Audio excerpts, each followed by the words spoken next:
Absolutely not का interview हुआ तो मैं कैमरा के पीछे बैठा था कि उनके उस जर्नलिस्ट को मैं डील कर रहा था और मेरा काम था उनके मीडिया को देखना, तो मैं कैमरा के बिल्कुल पीछे, मीन खान साहब बैठे हुए थे, कैमरा के पीछे बैठा हुआ।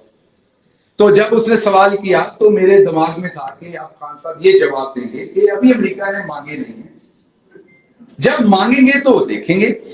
आप सबके जहन में भी है कि यार एब्सोल्युटली नॉट नहीं कहना चाहिए था, तो मेरे दिमाग में भी यही था कि यार जब मांगेंगे तो देखेंगे, और एकदम मेरे कानों में सन्नाटे हुई आवाज आई, एब्सोल्युटली नॉट।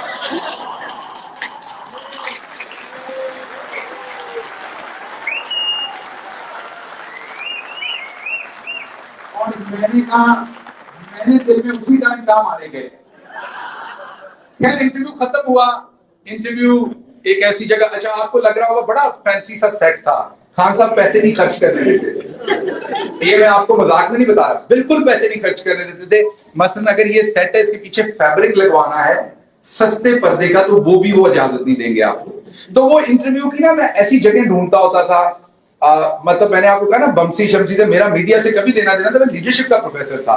तो मैंने ये उनके स्पोक्सपर्सन के तौर पर सीखा कि बैकग्राउंड ब्लू होना चाहिए, डार्क होना चाहिए, लाइट कहाँ होनी चाहिए। तो सारे कोर्सेज मैंने यूट्यूब के थ्रू किए। तो you can imagine he was not ready to hire a person जो प्रोफेशनल हो, जो ये काम करके दे और उसके पैसे ले, बिकॉज़ वो कहते थे इससे आपका जो एक्सचेकर का पैसा लेना है, तो मुझे कहते खुद ही सीख लो, एक कौन सा मुश्किल काम है। सो आपने देखा फिर मेरे वक्त में मैंने कुछ अमेरिका की नकल मारी, कुछ फ्रांस की मारी, हम पीछे बैकग्राउंड चेंज किया, वो मैं पिंडी गया, अपनी जेब से कपड़ा खरीद के लाया, वो पर्दे का वो लगाया पीछे, उसके बाद झंडे लगाए मल्टीपल। मैंने देखा कि फ्रांस का प्रेसिडेंट ऐसे बोलता है, अमेरिकी प्रेसिडेंट ऐसे बोलता है, तो हम भी ऐसे कर सकते हैं। तो वो थोड़ी सी मैंने उर्दुगान का कोई सेटअप थोड़ा सा देखा, तो हमने आहिस्ता आहिस्ता अपने आप को इंप्रूव किया।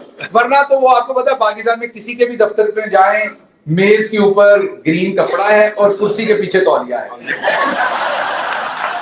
तो वही चलता है। काम चला तो मैंने, जब हम वॉक करके उनके चैम्बर में जा रहे थे, तो ये हमारी रूटीन थी कि उनके इंटरव्यू के बाद मैंने पॉइंट्स लिखे होते थे, जो भी कोई मैंने उनको अपनी फीडबैक देनी वो मैं देता था, and we walk towards his chamber. So by walking मैंने थोड़ा सा विस्पर करते हुए, क्योंकि साथ ही दूसरे लोग भी वॉक कर रहे थे, मिलिट्री सेक्रेटरी और साथ, तो मैंने विस्पर करते हुए कान में कहा कि आपने कुछ ज्यादा नहीं कह दिया। मुझे कहते हैं किस चीज के ऊपर? मैंने कहा ये एब्सोल्युटली नॉट। तो आगे से मुझे गुस्से से देख के क्या कहता? मैंने कहा आप कहते हैं जब मांगेंगे तो देखेंगे। तो मुझे कहते हैं कि तुम अमेरिका में 14-15 साल रहे हो, अमेरिका ने पाकिस्तान को किस चीज पे एक्यूज किया है सबसे ज्यादा? मैंने थोड़ा सोच के कहा कि उन्होंने कहा डबल गेम करते हैं, झूठ बोलते हैं, कहते कुछ और है करते कुछ और। तो कहते हैं you want me to do the same again?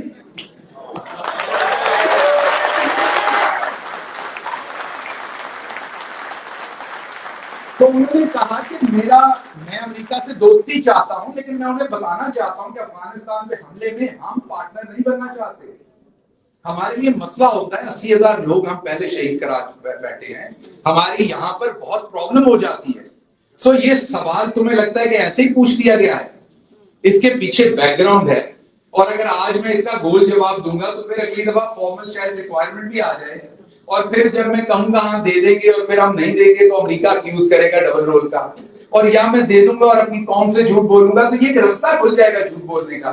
तो मैंने किसी एरोगेंस में एब्सोल्युटली नॉट नहीं कहा, मैंने अपनी मजबूरी में एब्सोल्युटली नॉट कहा।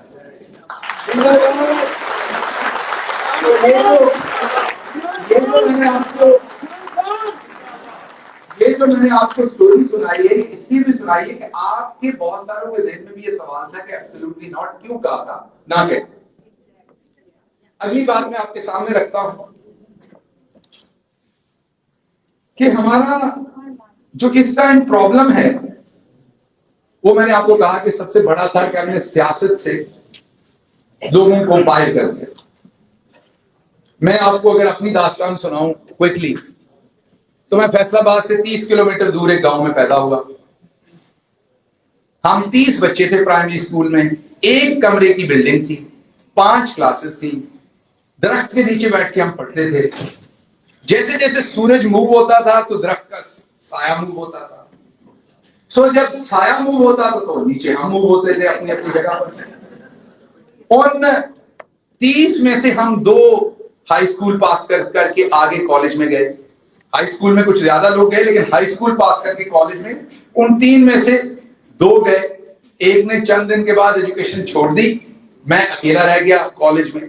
जिसने छोड़ी वो नेवी के अंदर सिपाही भर्ती हो गया, और उनमें से एक पहुंचा Shahbaz Gill University of Illinois Urbana Champaign में लीडरशिप पढ़ाने। तो मुझे अर्बाना शैम्पेन में भी फेल नहीं होना था, मुझे वापस जाके राणा सनाउल्लाह के आगे भी फेल नहीं होना था, मुझे जेल के अंदर बदतरीन तशद्दुद के अंदर इमरान खान के खिलाफ स्टेटमेंट इसलिए नहीं देनी थी कि इमरान खान मेरा रिश्तेदार है, इसलिए नहीं देनी थी कि वो 30 में 30 फेल हो जाते, क्योंकि उनमें से मैं एक निकला था। And I had to show कि वो कैसे लोग हैं।